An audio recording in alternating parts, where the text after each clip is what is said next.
Bonjour, il est 5 heures. Bonjour, il est 5 heures. Bonjour, il est 5 heures. Comme un écho qui n'arrêterait pas de se répéter, c'est la voix de Dominique Serra qui passe de tente en tente pour réveiller les gazelles encore endormies. Une nouvelle étape nous attend. Moi, j'ai beau m'être couchée à 21h30, j'ai toujours l'impression que les nuits sont beaucoup trop courtes.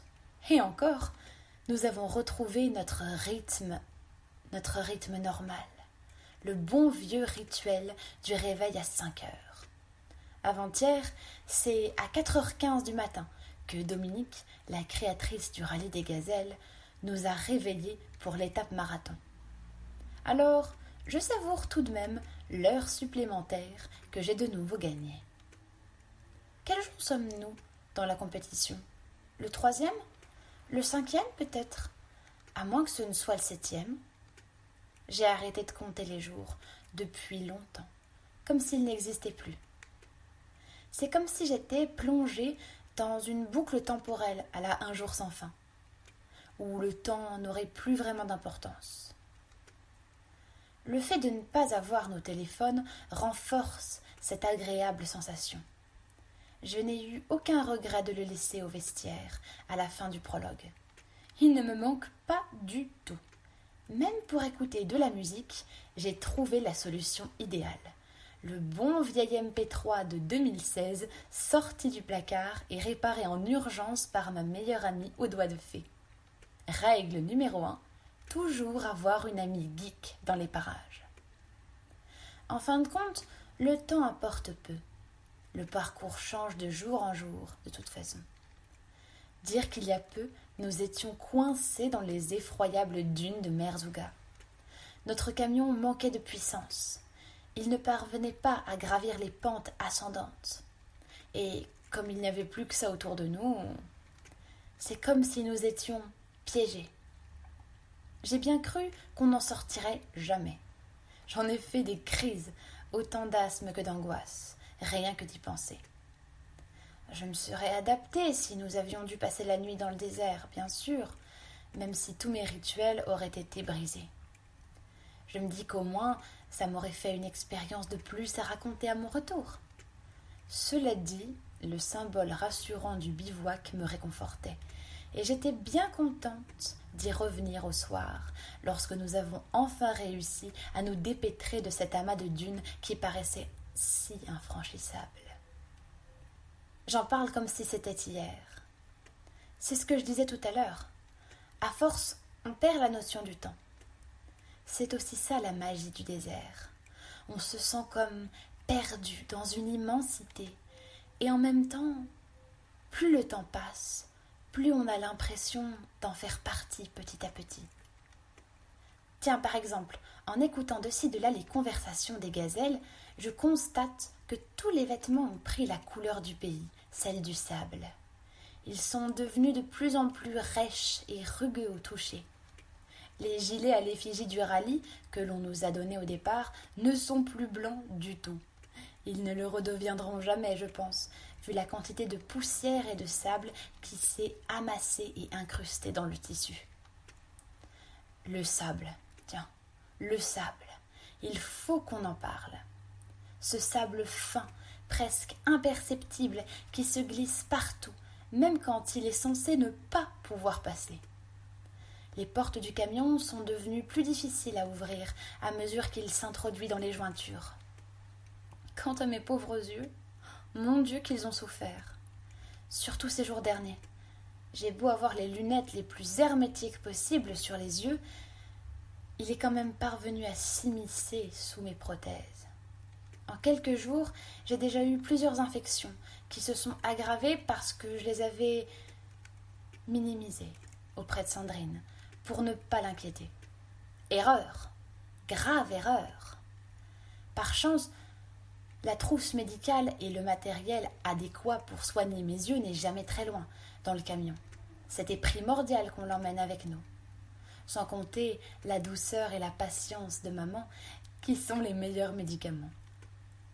Tous les soirs, ou presque, je me rends également à la tente médicale pour y enlever mes prothèses. J'y arrose mes yeux microphtales de produits afin d'expulser les derniers grains de sable qui s'y seraient immiscés pendant la journée. Le plus dur avec le sable, c'est lorsqu'il arrive en tornade lors des tempêtes.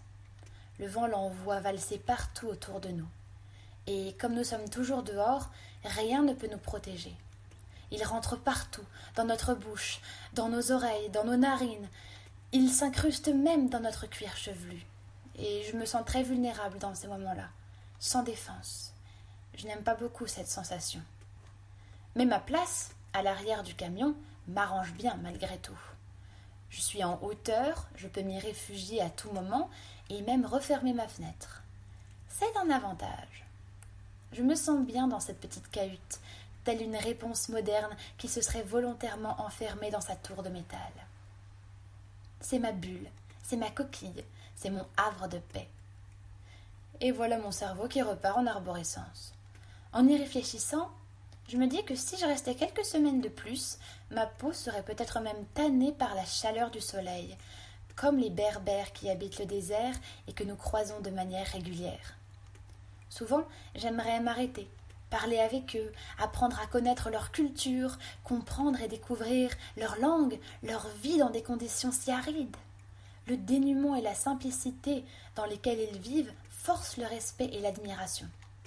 C'est une véritable leçon, aussi dure que belle, comme seul le Maroc peut vous en enseigner. Mais j'aimerais pouvoir partager plus, échanger davantage, aider si je le peux. Même si je ne vois pas toute la misère autour de moi, je la ressens malgré tout de manière décuplée. Je suis toujours bouleversée et peinée lorsque paraissent ces enfants pieds nus et en haillons. Ils sortent de nulle part et tendent les mains en prononçant tous ces mots. Sahdini, Sahdini. Sur le moment, je ne sais pas ce que cela veut dire, malgré mes leçons d'arabe. Je n'en suis pas encore arrivée à ce point-là sur Duolingo. J'apprendrai plus tard, par une rencontre locale, que Sahdini veut dire « aidez-moi ». Mais peu importe si nous ne parlons pas la même langue. Sandrine et moi leur donnons toujours quelque chose dès que nous le pouvons. Une bouteille d'eau, une ration alimentaire, tout ce qui peut leur être utile. Et je sais aussi qu'à la fin de l'aventure, quand il faudra repartir, nous laisserons nos tentes, nos lits picots et notre matériel de camping aux nomades. C'est important. Mercredi dernier, avant le prologue, nous étions à Merzane, un village très pauvre et reculé. Avec Cœur de Gazelle, l'association soutenue par l'organisation du rallye, nous avons pu remettre des dons, notamment des jouets collectés par des jeunes sapeurs-pompiers, des planches à dessin et des crayons de couleur que j'avais achetés juste avant de partir, sans oublier du matériel paramédical. Mais j'aurais tant aimé pouvoir les remettre en main propre. Quelle tristesse que les conditions sanitaires ne nous laissent pas approcher les populations. Je peux le comprendre. Ils n'ont pas accès comme nous aux soins médicaux. Alors mieux vaut les protéger, en limitant les interactions. Mais quand même. Je retiendrai que dans le village, il y avait des petits groupes d'enfants. Les filles d'un côté, les garçons de l'autre. Ce détail-là m'a frappée. J'étais prise d'une vive émotion à ce moment-là. Je n'avais qu'une seule envie. Je voulais déchirer l'un de mes cartons, en sortir juste un ours en peluche et l'offrir à ne serait-ce qu'une fillette. Mais je ne le pouvais pas et je restais là, impuissante et émue, ne sachant trop quoi dire. De cette matinée à Merzane, j'étais ressortie plus triste qu'heureuse au final. Mais je ne regrette rien, absolument rien. Je sais que tous ces dons leur serviront. J'aurais juste aimé le voir de mes propres yeux. Dehors, il ne fait pas encore jour. À travers l'ouverture de la tente, je sens un courant d'air frais. Pour l'instant, le temps est encore tiède. C'est à partir de 8 ou 9 heures que le soleil commence à chauffer. Mais comme dans le camion, je suis bien installée à mon poste de travail, légèrement en recul vis-à-vis de la fenêtre et surtout à l'ombre, les coups de soleil m'épargnent à peu près. Je serais presque déçue, tiens. Je regarde ma montre. Elle ne quitte jamais mon poignet. Elle m'est précieuse. J'ai trop peur de la perdre. 5h05, m'indiquent mes aiguilles, et quelques grains de sable qui se sont sournoisement glissés sous le cadran. Je traînaille, je rêvasse trop. Il faut que je reprenne courage, que je m'habille. Qu'est-ce qui nous attend aujourd'hui? Et puis hier, qu'est-ce que c'était déjà? La fin de l'étape marathon, c'est vrai.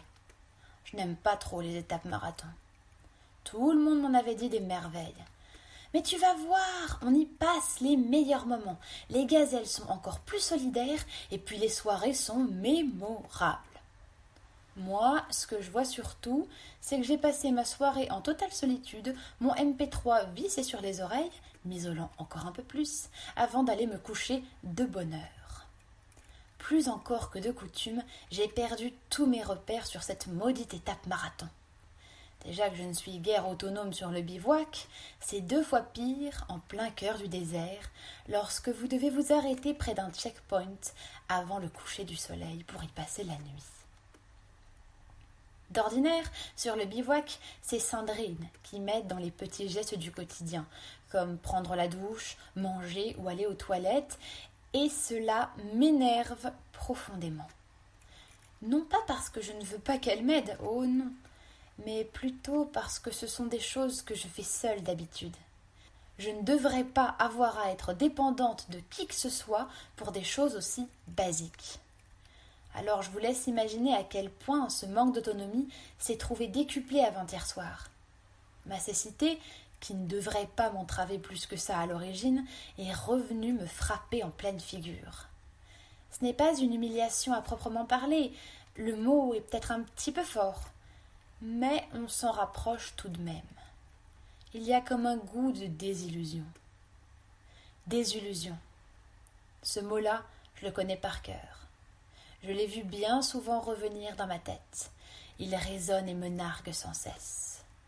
Désillusion d'être passive à l'arrière de mon camion.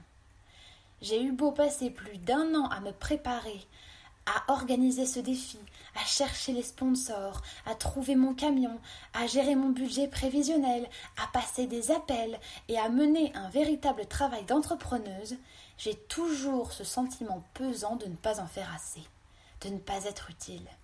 Et chaque jour, il se fait de plus en plus lourd. C'est presque devenu une obsession. Pourtant, je sais bien que mon aide est précieuse. Je sais bien le rôle que je dois tenir dans l'équipe. Je dégonfle les pneus quand il faut passer dans des parties plus sableuses. Puis j'aide à les regonfler lorsque le camion retrouve la piste. Nous essayons autant que faire se peut d'éviter les dunes depuis Merzouga. Sandrine essaye de son mieux de trouver les chemins les plus sûrs pour nous mener au bon checkpoint, sans risquer de casser notre fidèle camion. C'est qu'il faut en prendre soin. C'est le 4e membre de l'équipe, après tout. D'autant plus qu'il m'a été prêté gracieusement. On m'a fait confiance, et je me fais un devoir de le ramener à bon port et en bon état. Cela dit, même avec toutes les meilleures précautions du monde, il y a toujours des passages de sable et des dunettes que l'on ne peut pas éviter. Alors nous nous arrêtons et nous descendons du camion pour dégonfler les pneus. Moi, j'ai trouvé mon astuce. J'ai ramassé un petit caillou sur le bivouac le premier jour parce que je le trouvais joli dans sa forme. Effilé, triangulaire, on aurait dit une Corse miniature. Je le conserve précieusement. Une fois placé devant mon pneu, celui qui, en descendant, se trouve légèrement à l'avant de ma porte, je dévisse et conserve très scrupuleusement le bouchon de valve dans ma poche de pantalon, soigneusement fermé par une petite fermeture éclair. Puis je sors mon caillou, ce gris-gris qui ne me quitte plus. Je l'appuie à l'endroit adéquat, juste au centre de la petite valve que j'ai réussi à trouver en tâtonnant tout autour de la roue. Et voilà le pneu qui se dégonfle. Psst. Sandrine vient de temps en temps vérifier la pression avec le manomètre et je poursuis le dégonflage. Le plus amusant, c'est que mon pneu est toujours celui qui se dégonfle le plus vite. Une fois arrivé à la bonne pression décidée par Dom, je revisse le bouchon de valve et en avant. Après que la difficulté du sable soit passée, il nous faut regonfler les 4 pneus. Chacune à son poste. Je me charge d'ouvrir et de refermer le robinet qui libère l'air au niveau des bouteilles d'air, dès que j'entends Dom me hurler « Ouvre ! Ferme !» De son côté, elle manie le manomètre. Quant à Sandrine, elle appuie sur la pédale d'accélération située sous le volant pour donner plus de puissance au débit d'air. En termes d'aide, j'ai aussi pelleté quand il le fallait, mais presque pas assez à mon goût. Si je compte bien, jusque-là, nous ne nous sommes ensablés que 3 fois, et jamais plus d'1 heure. Avec la chaleur et la réverbération du soleil sur le sable, cela a quand même été assez éreintant. Il y a bien un autre point sur lequel je me sens utile. En tant qu'Asperger, les langues font partie de mes intérêts spécifiques. Alors quoi de mieux que de me mettre à l'arabe pour en avoir quelques rudiments? Lorsque le camion arrive au checkpoint, c'est à moi de les faire valider par les ouvreurs. Ahlan! J'aime ce moment-là.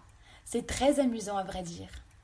Ces quelques mots d'arabe, je m'en sers aussi sur le bivouac, notamment pour aller chercher quelques bouteilles d'eau au stand le soir, avant le dîner ou bien le matin, avant de monter dans le camion. Shukran! Je me suis également donné une mission importante. Le matin, alors que tout le monde émerge de son sommeil, je retiens toutes les consignes lors du briefing de Ludovic. Entre 2 bouchées de Meloui, ces délicieuses crêpes à la semoule que je couvre de miel, j'écoute et enregistre tout. Je crois bien que ces crêpes marocaines seront mes petits péchés mignons sur ce rallye.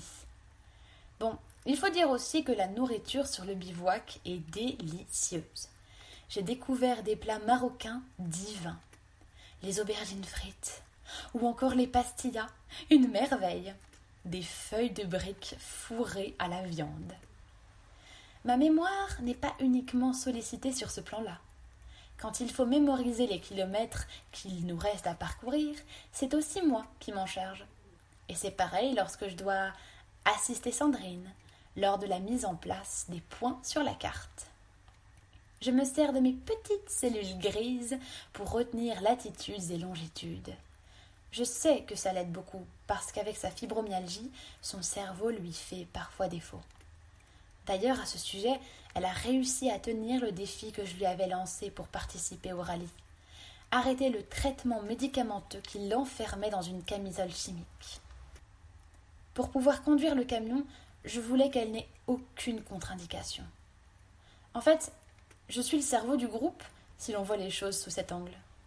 C'est plutôt sur la mémoire et les connaissances qu'on m'attend. Mais malgré tout, ce satané syndrome de l'imposteur me hante et me poursuit. Et c'est diablement frustrant. J'en étais où déjà? Je digresse. Je me perds dans mes rêveries. Qu'est-ce que je peux faire d'autre de toute manière? Quand les kilomètres s'enchaînent dans un silence de mort et que le trajet se dessine dans cette cabine monotone où aucun mot n'est échangé, malgré mes multiples tentatives et celles de Sandrine, je ne peux rien faire que rêver, m'inventer des histoires, des scénarios où je cours dans le désert à la recherche de je ne sais quelle amulette magique d'Orient.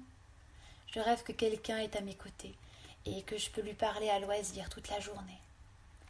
J'imagine des conversations enflammées et exaltantes, des débats philosophiques, des grands éclats de rire, des heures à refaire le monde, comme si j'avais des amis imaginaires qui changeraient tous les jours. J'ai aussi amené avec moi un zoom, petit appareil bien utile pour enregistrer les sons, les voix, les bruits qui m'entourent. Juste avant de partir, je l'ai utilisé pour capturer quelques voix justement. Des voix dont les mots me pousseraient à avancer, même dans la difficulté. Ces voix que j'écoute si souvent en ce moment, ce sont celles de grands sportifs qui ont marqué leur époque autant que leur discipline. Je leur avais posé une simple question. Qu'est-ce qui vous remonte le moral dans les moments difficiles? Tous m'ont répondu avec cœur et sincérité. Et je peux vous dire que ces jours derniers, leurs mots font de moi une guerrière dans l'adversité. Je vois bien que Sandrine s'est aussi murée dans ses songes. Peut-être qu'elle aussi s'évade à sa façon, en regardant tristement l'horizon. L'autre jour, elle a même pu voir une gazelle, une vraie gazelle. Elle était subjuguée par sa beauté et la liberté de ses mouvements. J'entendais l'émotion intense dans sa voix quand elle me la décrivait, et je crois qu'elle aurait tant aimé que cette sensibilité soit partagée par l'équipe au complet. Quant à moi, j'aurais tant aimé la voir plus souvent conduire. C'était convenu pourtant, mais durant ces jours de compétition, ses multiples tentatives pour prendre le volant ont été vaines. Le chagrin de Sandrine est invisible aux yeux des autres, mais je sais bien qu'elle est peinée. Elle aime tellement conduire, et à l'origine c'était pour ça que je voulais partager ce rallye avec elle, pour qu'elle se fasse plaisir, elle qui passe tant de temps à être mon aidante, à s'investir pour moi. Ce rallye n'était pas qu'un défi, c'était aussi mon cadeau pour la remercier de tout ce qu'elle fait pour moi. De mon côté s'ajoute une autre désillusion. Ce camion, je devais le conduire aussi, on m'en avait fait la promesse. Juste sur 100 mètres, en petite première. Il n'y a aucun risque, m'ont assuré mes amis mécaniciens de l'atelier des pompiers. Ils rêvaient même que je passe la ligne d'arrivée au volant du camion. Qu'est-ce que cela coûte après tout? Pas grand-chose. Pas grand-chose. Mais symboliquement, cela m'apporterait tellement. Hier, en traversant cet immense lac asséché, j'espérais que maman puisse enfin conduire. Et mieux encore, je rêvais d'avoir ma chance d'être au volant. Mais non, toujours pas. Ce ne sera pas encore pour cette fois. Dom reste accroché à son volant. Moi aussi, je commence à perdre espoir. Je dois bien avouer que je me suis moi-même beaucoup renfermée à mesure que les jours passent. Mélange de fatigue, de déception et de mélancolie, je présume. La chaleur tape, mais ne me fait pas souffrir. Pas autant que je n'aurais cru du moins. Je pense à boire presque toutes les 5 minutes. Quand je rentrerai à la maison, il faudra que je pense à garder cette bonne habitude d'ailleurs. Cela dit, plus la journée avance, plus l'eau devient chaude. Un peu comme du thé, mais sans feuilles de thé, ni sucre, ni même un nuage de lait. En fin d'après-midi, vers 16h ou 17h, elle est même brûlante, au point de vous en faire mal aux lèvres. C'est vraiment horrible. Hier, sur la fin de l'étape marathon, nous avions presque réussi à cocher tous les checkpoints. Mais comme elle dure 2 jours sans que l'on puisse rentrer au bivouac ou se ravitailler en gasoil, nous avons fini par manquer de carburant et nous sommes rentrés avant de tomber en panne. Vraiment, les étapes marathon sont les plus éreintantes. Pas le temps de trouver un moment pour soi, pour se ressourcer dans la solitude. Et au final, le soir, j'étais trop fatiguée mentalement pour parler à qui que ce soit. Tous mes vains efforts pour obtenir l'ombre d'une communication m'avaient épuisée. J'avais besoin d'être dans ma bulle psychologique. J'ai passé la nuit à la belle étoile, à écouter le silence du désert. Pas un bruit ne se faisait entendre. C'était indicible. Il y avait quelque chose d'apaisant étrangement. C'est paradoxal tout de même. La journée, le silence me pèse et la nuit, il me rassure. Le désert regorge de sons merveilleux. Quand nous étions coincés à Merzouga et alors que nous essayions de trouver une solution, je m'étais quelque peu isolée avec quelques autres gazelles qui avaient su trouver les mots pour me rasséréner et apaiser ma crise d'angoisse. À ce moment-là, j'entendis un son dont on m'avait parlé comme d'une légende, le chant des dunes. C'est ainsi qu'on appelle le bruit que fait le vent quand il vient balayer le sable des dunes et leur fait changer de forme. Une vraie musique, si poétique. Tiens, voilà encore un autre paradoxe. On m'avait dit que le rallye des gazelles était une aventure qui se vit en équipe. Et pourtant, depuis le début, j'ai l'impression d'être en solitaire, comme si je m'étais retrouvée par accident embarquée sur le vent des globes. Tous mes souvenirs et les beaux moments que je garde de l'aventure sont de ceux que l'on ne partage pas. Toutes mes journées sont vouées à l'introspection. Et comme un signe, la chanson qui frôle le plus souvent mes oreilles lorsque je dégaine mon fidèle MP3, c'est Ma solitude de Stanislas. Comme si c'était prémédité, comme si ça voulait tout dire. Et pourtant, même si je parle peu, j'ai malgré tout réussi à tisser des liens forts avec quelques personnes. Coïncidence ou pas, je pense qu'elles sont toutes atypiques d'une manière ou d'une autre, soit par leur nationalité, soit par leur parcours de vie. Je n'en demande jamais trop, je ne veux pas savoir. Pour moi, chaque rencontre est précieuse. Chaque gazelle est une gazelle. Et les moments que je passe avec celles à qui j'ai réussi à ouvrir mon cœur et qui l'ont fait de manière réciproque valent de l'or. C'est vraiment bizarre, c'est cruel à dire même, mais toutes ces gazelles que je connais à peine me paraissent moins inconnues et étrangères que ma propre coéquipière. Et j'ai beau tout faire pour créer un échange, une complicité, Dom ne veut pas l'installer. Peut-être qu'elle y est hermétique. Peut-être qu'elle n'a pas compris l'ampleur de mon défi. Je ne sais pas. Ses qualités de pilote ne sont pas à renier. C'était d'ailleurs pour ça que je l'avais choisie. De par sa profession, elle conduit ce type de camion. Elle a été formée pour. Mais le partage et l'empathie font défaut ici. Et puis, nous devrions nous compléter dans nos forces et nos faiblesses. Et pourtant, j'ai l'impression qu'elle ne fait pas confiance à Sandrine et à sa technique de navigation. L'autre jour, pendant que maman était partie en éclaireur pour donner le cap exact, j'ai surpris Dom en train de demander d'un air agacé à d'autres gazelles si le chemin choisi était le bon.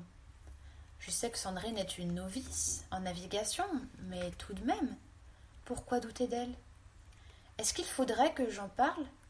Je ne sais pas. Est-ce qu'il faudrait que je mette les choses au clair? Que je résolve ce mystère? Vraiment, c'est épineux, je ne sais pas comment m'y prendre. Je ne veux pas peiner ou blesser qui que ce soit, c'est la dernière de mes intentions. Mais cela me tracasse quand même. Je ne pourrais pas le garder bien longtemps pour moi. Pas plus que les multiples pensées qui bourdonnent dans mon crâne et m'épuisent mentalement. Ces derniers jours, de toute façon, je n'ai pas pu m'empêcher de me remettre en question, tant je suis attristée par la situation. Je me suis dit que c'était de ma faute, que j'en demandais beaucoup trop. Qu'au final, je n'étais qu'une fille étrange, bien trop différente, qui ne savait communiquer avec personne. Finalement, ne serais-je pas mieux isolée, enfermée dans ma chambre? M'entendre reprocher entre deux coups de volant d'être trop intelligente m'a profondément attristée. Apparemment, je suis inaccessible. On ne sait pas quoi me dire, ni de quoi discuter avec moi. Je commence à me demander sérieusement si mon haut potentiel ne serait pas un handicap de plus. Mais j'y suis pour rien, moi, si mon cerveau fonctionne ainsi. Je n'y suis pour rien si ma tête est une jungle. J'ai pas demandé à avoir une jungle à la place du cerveau. Alors j'ai préféré me taire et m'adapter encore et encore. Me taire par crainte de réflexion ou de reproches supplémentaires. Me taire pour aller jusqu'au bout de ce défi en mode guerrière. J'ai préféré me taire et blâmer mes connaissances, mes intérêts spécifiques et toutes les petites particularités qui font que je suis moi. J'ai passé mon rallye à culpabiliser intérieurement pour en arriver à cette conclusion. Je ne crois pas être capable de côtoyer les humains. Encore une désillusion. J'ai remis en doute mes valeurs, ma personnalité, mes goûts, ma sensibilité, même jusqu'à ma santé mentale, le pourquoi de mon défi, le pourquoi de ma vie. À n'en pas douter, moi seule en étais la cause. Ce climat de tension et de froideur m'a brisé le cœur. Peut-être que mon monde est inaccessible. Peut-être que j'empêche quiconque d'y entrer. Pourtant, c'est pas faute d'essayer. Je tente tant bien que mal d'interagir avec les autres, de m'adapter. En termes d'énergie, je pourrais dire que j'ai dépensé sans compter. Mais ça, encore une fois, j'ai l'impression que personne ne le voit ou que personne ne s'en rend compte. Plus que de la tristesse, je vis dans une certaine forme de peur. Peur de décevoir, peur de déranger, peur d'un énervement ou d'un agacement de plus quand j'ose initier une interaction. Peur d'être moi et en même temps peur de faire semblant. Peur d'exister sur ce rallye et en même temps peur de ne pas y trouver ma place. Et au final, cette peur contagieuse s'est propagée dans ma relation aux autres. J'ai peur d'aller vers eux maintenant, de faire un faux pas, d'être un peu trop moi-même. Moi qui ai déjà tellement de mal à parler aux autres, cette sensation déplaisante est un véritable calvaire tant elle me pèse. Au tout début du rallye, les bonjours et les gentilles attentions de l'organisation et de quelques mécaniciens me réchauffaient le cœur, du soir au matin. Et puis, après l'étape marathon, Tous ces bonjours et ces bonsoirs, tous ces échanges se sont faits beaucoup plus rares. Je me demande ce qu'il a bien pu se passer. Toujours est-il que mon sentiment de solitude s'en trouve renforcé. Et le plus douloureux dans tout ça, c'est que même Sandrine, qui essaye toujours de me tirer vers le haut et de trouver des terrains d'entente, oui, même Sandrine, même elle a baissé les bras. Personne n'imagine ce que je vis. Je suis tel un iceberg qui ne laisse émerger qu'une toute petite partie hors de l'eau et dont personne ne soupçonne la partie immergée. La vie oscille comme un pendule de droite à gauche, de la souffrance à l'ennui. Mon état mental pourrait être résumé à lui seul par cette phrase d'Arthur Schopenhauer. Je m'égare dans ma quête philosophique. Mais alors, pourquoi ai-je ce sentiment d'oppression, de mal-être dans mon camion quand je retrouve ma joie de vivre auprès d'Hélène et de Suzanne avec qui j'aime tant rire et parler en anglais? Est-ce que je suis trop intellectuelle? Pourtant, grâce à mon cerveau atypique, je parviens à échanger avec Martha ou Kaori et mon hypersensibilité me souffle à l'oreille que leur joie est sincère quand elles me croisent. Est-ce que je manque d'empathie? Si c'était le cas, j'aurais été incapable de venir en aide à Élodie en la consolant au bord de l'abandon. Je me pose encore 1001 questions, mais le malaise persiste. Si avec Sandrine, l'entente est harmonieuse, ça aurait été difficile le contraire. Avec Dom, c'est une autre affaire. Il me manque ce grain de complicité qui fait le sel du trinôme dont j'avais tant rêvé. Même s'ils sont rares, les moments que je passe avec les belles rencontres faites sur le rallye m'apportent ce sentiment profond et sincère qui me manque tant, et c'est peut-être ça d'ailleurs qui les rend si beaux et intenses, leur rareté et leur authenticité. 5h10. Il faut vraiment que je me décide. Allez Juliette. Cette journée sera meilleure que celle d'hier, et elle ne peut que l'être de toute manière. Je sais que ce soir, cette fois, mon cher bivouac m'attend. Ce soir, je passerai à la tente classement. Le seul lieu où je me sens réellement autonome, entière, vivante, sans aucun camouflage. Et ça, c'est grâce à Jean. Après avoir grimpé cas un cas à quelques marches, je lui remets la feuille de route de l'équipage 240, non sans une grande fierté. Tous les checkpoints où nous sommes passés dans la journée y sont notés. Jean m'explique tout, notre parcours, nos pénalités. J'échange avec lui. Je suis là, à ses côtés. Ici, plus rien ne me différencie des autres gazelles. Dans le regard qu'il pose sur moi, j'oublie mes petites particularités. Je suis moi, tout simplement. Jean est le seul à m'avoir vu tel que je suis tout au long de ce rallye. Il me fait une confiance aveugle, au point de me laisser signer notre compte-rendu journalier. Que je me sens heureuse, malgré mes gribouillages, et fière. Car oui, je ne sais pas signer, je ne l'ai pas encore appris. Mais ce passage à la tente classement est ma lumière au bout du tunnel. Quand j'y ressors, Sandrine m'attend à l'entrebâillement de la porte. Elle me récupère, le cœur léger et gonflé à bloc. Après ça, on va chercher nos affaires pour la douche. Là-bas, on ne se lave pas vraiment. On enlève juste le maximum de sable possible. Ensuite, j'irai sans doute à la tente mail. Il faut absolument que j'écrive à ma sœur. Pendant l'étape marathon, je n'ai rien pu lui dire, rien pu lui raconter, alors que c'est la seule personne à qui je peux vraiment me confier. Et puis Sandrine récupérera les messages que l'on reçoit. Elle me les lira. Il me donne de la force, beaucoup de force. Ses écrits me font tenir, même dans les moments les plus difficiles. Ils sont d'autant plus touchants quand ils proviennent de la famille, des amis, des rencontres que la préparation du rallye a occasionnées. Chaque mot s'apprécie comme on savourait une bouteille d'eau fraîche. Cette eau glacée qui coule tel un nectar dans la gorge, rafraîchissant tout sur son passage. J'en rêve tant de cette eau fraîche et limpide. Mais nous n'y sommes pas encore, loin de là. Il est 5h15.